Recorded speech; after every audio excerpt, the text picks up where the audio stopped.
Hello សួស្តីអ្នកទាំងអស់គ្នាថ្ងៃនេះគឺខ្ញុំចង់មកនិយាយអំពី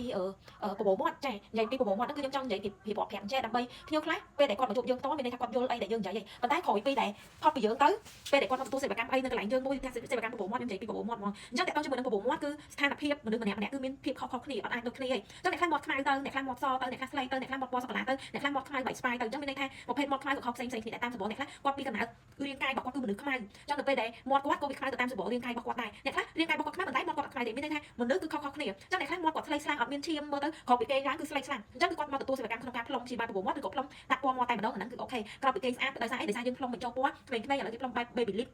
គេផ្លុំបែបមើលទៅមាត់ភីមដូចយើងលៀបបាំអញ្ចឹងណាអញ្ចឹងមើលទៅគឺឃើញស្អាតក្រោយពីគេមកអត់ស្លេកអត់ស្លាំងទេគាត់តែលៀបតែកបួនឲ្យអាឡូឬក៏ប្រភេទក្រែមអាឡូព្យាបាលគឺឃើញមាត់ស្អាតឃើញក្មេងបែបខ្លាំងខ្លាំងហើយប៉ុន្តែសម្រាប់អ្នកមាត់ខ្មៅគាត់ឃើញមាត់គេថ្លាស្អាតវិញខ្លាំងខ្លាំងពេលដែលលៀបតែក្រែមអាឡូទៅឃើញគេស្អាតហើយគាត់ចង់មកឲ្យចេញពណ៌ដូចគេ100%ហ្មងគឺអត់ទាន់បានទេខ្ញុំឈាននិយាយចង់ប្រាប់ថាអញ្ចឹងបងប្អូនដែលមានបញ្ហាមាត់ខ្មៅហើយការខ្មៅហ្នឹងគឺខ្មៅកម្រិតខុសគ្នាបើសិនជាមាត់ធំបែកសូកូឡាខ្មៅបែកសូកូឡាទេអាហ្នឹងគឺខេសហ្នឹងគឺងាយស្រួលធ្វើប៉ុន្តែបើសិនជាខ្មៅបែកស្វាយហើយចង់មកផ្លុំពណ៌មាត់ចង់ធ្វើម្ដងឲ្យជាប់ពណ៌អត់មានអ្នកណាដែលធ្វើឲ្យម្ដងឲ្យបានពណ៌តែម្ដងឲ្យពុំមាត់ខ្មៅយើងត្រូវការព្យាបាល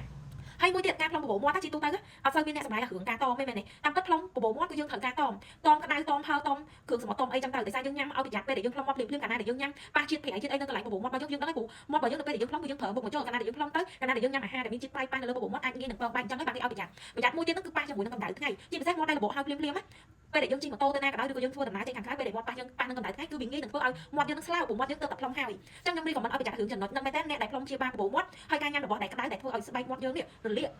ដោយសារកម្ដៅព្រោះមាត់ផ្លុំហើយភ្លាមៗគឺខ្ចីខ្លាំងមែនតើអញ្ចឹងយើងប្រយ័ត្នតែពីទៅគឺវាអូខេហើយអត់ពិបាកយូរពេកទេអ្នកទាំងអស់គ្នាឲ្យតែយើងតមប៉ុណ្ណឹងបានគឺអូខេហើយរឿងញ៉ាំក្តៅញ៉ាំអីហ្នឹងចាអញ្ចឹងកុំគ្មានភាពស្រស់ស្អាតណាដែលធ្វើឲ្យយើងស្អាតដោយមិនមានការថែទាំដោយមិនប្រយ័ត្នមិនប្រយ័ត្នគឺអត់មានទេចាសូម្បីតែគេវះកាត់កាយសម្ផស្សគ្រាន់តែតមក្នុងការញ៉ាំតែគេតមរយៈពេលប្រហែលសូម្បីប្តីខ្ញុំវះថ្ងៃយកឬដុំនៅកណ្ដាលថ្ងៃគ្រាន់តែគាត់តមជាតិជួលឡើង3ខែទៅ6ខែអញ្ចឹងនៅពេលដែលវះកាត់ហើយសូម្បីស្នាមគាត់មើលអត់ដឹងទេគាត់មកបណ្ដឹងចេះបណ្ដឹងថាថ្ងៃគាត់មានស្នាមអាហ្នឹងដោយសារអីដោយសារតែការថែទាំរបស់យើងអញ្ចឹងសម្រាប់បងប្អូនទាំងអស់គ្នាចង់ស្អាតបើដាក់ចិត្តបតែងខ្លួនធ្វើតាមជាងណែនាំទៅអត់ខុសឲ្យតែជាងគាត់មានជំនាញហើយច្បាស់លាស់ប៉ុន្តែជាងខ្លះទៅនេះបងឯងធ្វើទៅដឹងស្អាតមកខ្មៅមិនក៏ដោយដឹងតែស្អាតអាហ្នឹងសម្រាប់ជាងខ្ញុំខ្ញុំអត់ធានាមុននឹងធ្វើខ្ញុំជំរាបច្បាស់ហើយមិនខ្ញុំអត់ជំរាបទេអញ្ចឹងបើសិនជាបងប្អូនទាំងអស់គ្នាចង់បានមកស្អាត